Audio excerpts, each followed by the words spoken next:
Be, kung nasaan ka man ngayon, sana okay ka lang. Sana ligtas ka, walang nangyari sa iyong masama. Dahil natatakot kami sa uhuling mensahe mo sa amin na bibitayin ka nung November 14. Gaano katagal na si Divina na OFW doon sa Damam?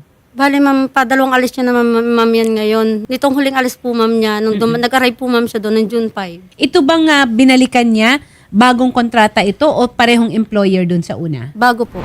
Dati ma'am, nagme-message siya sa aking ina na yun nga daw po, lagi daw po nag-aaway yung mag-asawa dahil daw po sa kanya. Kasi, Pinagseselosan siya? opo, ginagawan po siya ng kwento ma'am na hindi daw po nililinis ng kapatid ko yung pinalilinis niya kahit daw inutos niya na po. Okay. Ito ba ay nai-report na ninyo doon sa kanyang agency, doon sa employment agency? Nung nag-report ma'am ako, nung nag-chat ma'am siya sa akin na nasa panganib ma'am yung buhay niya. Oo. Yun Anong ginawa ng placement agency? Ano daw po ma'am, nag-report na daw po sila sa Polo, tsaka sa agency daw po sa ibang bansa na counter agency po nila. Yung Foreign Recruitment Opo. Agency.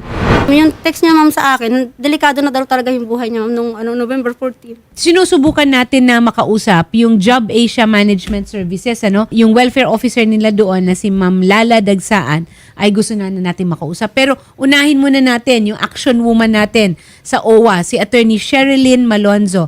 Ma'am, Attorney Sherilyn, good afternoon po. Good afternoon, attorney. Yes. Ma'am, eto na naman po tayo at may idudulog kami sa inyo. Ito naman po ay missing na.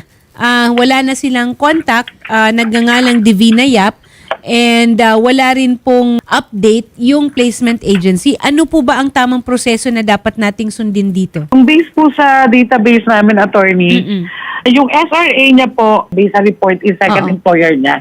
Okay. So, na-transfer siya sa second employer. Okay. And then, ang report is that nag-run away siya noong November 14. Okay. At ang ginawa po nitong SRA, yung Saudi Recruitment Agency niya po, sa kayong employer, nagpunta po mismo po sa Migrant Workers Office natin. At merong present po ng mga personal belongings po ni Divina. Meron din po natagpuan na roaming number, contact number niya po. At trinay po itong i-contact. Kaya lang po ay... Siyempre po wala kasi nandoon po yung number, but yung mobile number niya po, hindi rin makontak pati po sa FB Messenger. Inutusan na po sila ng MWO natin, ng welfare officer natin, na mag-report na sa police station. Actually, marami naman pong communication at report po yung Saudi Recruitment Agency. Okay. At ang huli nga po na, as of today po, nung PNM po namin ang ating welfare officer po doon. Ang sinabi po ng ating welfare officer is they're asking again for another update again from SRA and to find out kung ito ba ay na-report na sa police station. Okay. At nagre-request na rin po itong PRA niya, yung Philippine Recruitment Agency. Nagre-request na from the SRA for a visit visa kasi gusto na rin po pumunta mismo ng Philippine Recruitment Agency doon para po makatulong po sa paghahanap kay Divina. Kaya naman favorite contact person ko to si Attorney Sherilyn. Kumpleto ka agad. Mas maganda kung yung local talaga magkaroon ng visit visa kasi mas magkakaroon siguro ng mas panatag ang loob ni Divina na lumantad. Tama ba ako? Opo, opo. Oo. Saka po yung willingness po na yung PRA po mismo ay pupunta doon. Oo. At hindi na lang aasa sa update po ng SRA po. Sa nakakakilala kay Divina, baka naman meron na nakikinig ngayon. Kung maaari lang naman, kung nakakausap niyo si Divina, palakasin niyo ang loob niya na parating na ang tulong. Be, kung nasaan ka man ngayon, sana okay ka lang. Sana ligtas ka, walang nangyari sa iyong masama. Dahil natatakot kami sa uhuling mensahe mo sa amin na bibitayin ka nung November 14. Wala akong nagawa kundi magmimensahe lang sa agency mo at sa OWA para humingi ng tulong.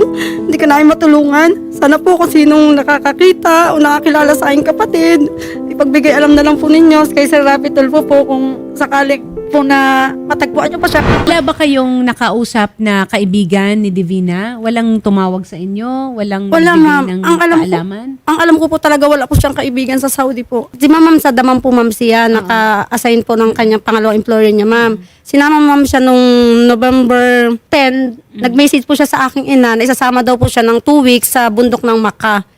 Yun na po, November 14, nag-chat na po Ano siya daw sa ang akin. gagawin doon sa bundok na yon? Magano daw po sila, bakasyon daw po sila kasama yung kanyang amo ng 2 weeks. Sa ina po nung amo niyang babae. Tapos November 14, ma'am, nag-message na sa akin na delikado na daw yung buhay niya, humingi daw po akong tulong. Pumunta po daw kay Sir Rapi Tul, humingi ng tulong para matulungan siya. Kasi bibitayin daw siya nung araw na yun, sa hindi niya alam ang dahilan. Yun po. Okay.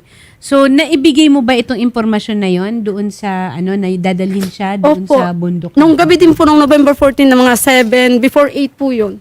Nang gabi, nag-message po siya sa akin noon. Nag-text. Okay. So, yung na yon, yung impormasyon na yon, ibibigay rin yun at ipapasa rin yun doon sa mga kapulisan. Kasi kung pag hahanapin na siya, syempre Kasi- kailangan meron tayong mga mga leads ang tinatawag dyan.